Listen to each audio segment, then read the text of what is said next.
Frater Perdurabo's cynical ghost. Let us be honest. We have all been there. You spend 6 months fasting, memorizing the barbarous names of evocation, and tracing perfect circles on your linoleum floor in chalk stolen from a kindergarten. You vibrate the god names until your neighbors call the police. The air crackles, the ozone smells like a welding accident in a thunderstorm, and poof, a being of ineffable light manifests in your living room. And the first thing it does is knock over your flat-screen TV and vomit a prophecy onto the rug. Novice magicians think summoning is the hard part. Rubbish. Summoning is easy. It's just dialing a phone number with your pineal gland.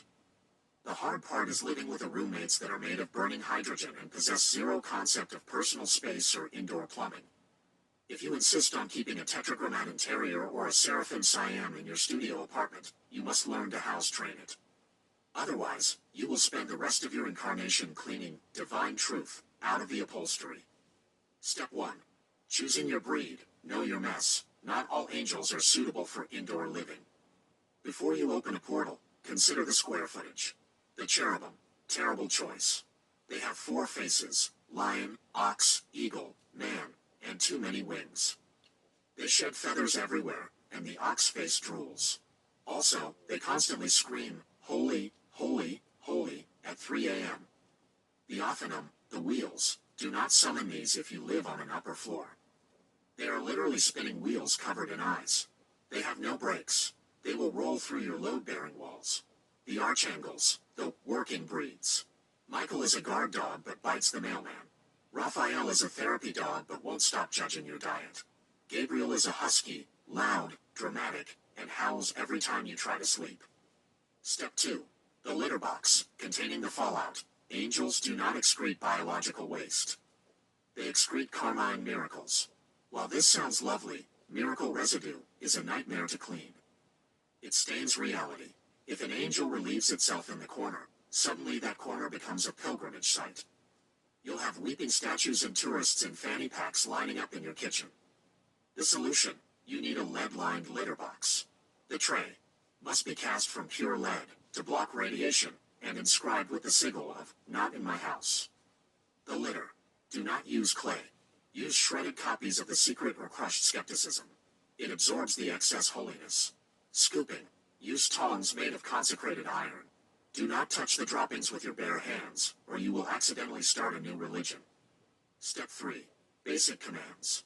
You cannot train an entity that exists outside of time using a clicker and a piece of cheese. You must use will. Sit. The command is manifest. Problem: angels don't sit. They hover ominously. Training: draw a triangle of art. Point to it. Scream. Stay.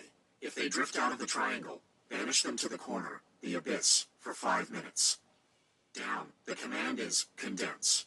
Angels naturally want to expand to the size of a galaxy. This is bad for your roof. You must teach them to compress their glory into a manageable, humanoid shape. If they start glowing brighter than 100 watts, spray them with a bottle of holy water mixed with lemon juice. Quiet. The command is silence. Angels love to trumpet the end times. If they start blowing the horn of judgment while you are watching Netflix, perform the sign of Harpocrates, finger to lips, and threaten to summon a demon instead. Demons are quieter. They just brood. Step 4. Handling the zoomies, poltergeist activity. Just like cats, angels get the zoomies.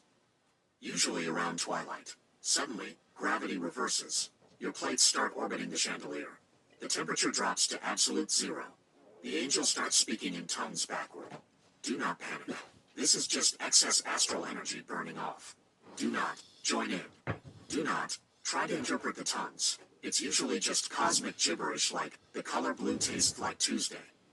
Do open a window and perform the lesser banishing ritual of the vacuum cleaner. The noise confuses them and reasserts your dominance as the alpha primate. Step 5. Diet and feeding. Do not feed them sacrifice. If you feed an angel blood, wine, or burnt toast, they will become dependent. They will beg at the table every time you cut your finger. Feed them paradoxes. Angels love chewing on a good logical impossibility. Throw them a Zen koan like, "What is the sound of one hand clapping?" or, "Can God make a rock so heavy he cannot lift it?" They will retreat to their bed, the astral plane, and gnaw on it for hours, leaving you in peace. A final warning, the bad dog scenario. Sometimes, despite your best efforts, an angel goes rogue. It decides it is the master. It starts wearing your clothes. It rewrites your diary. It tries to date your spouse. This is called the Watcher Syndrome. Genesis chapter 6.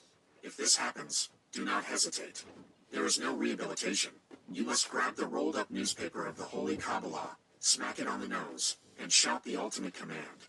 I am God, and you are a thought form. Get back in the box. It's harsh, but necessary. Remember, if you don't house train your angels, they will eventually house train you. And their crate is a monastery where you aren't allowed to speak, have sex, or use Wi-Fi. Scoop responsibly.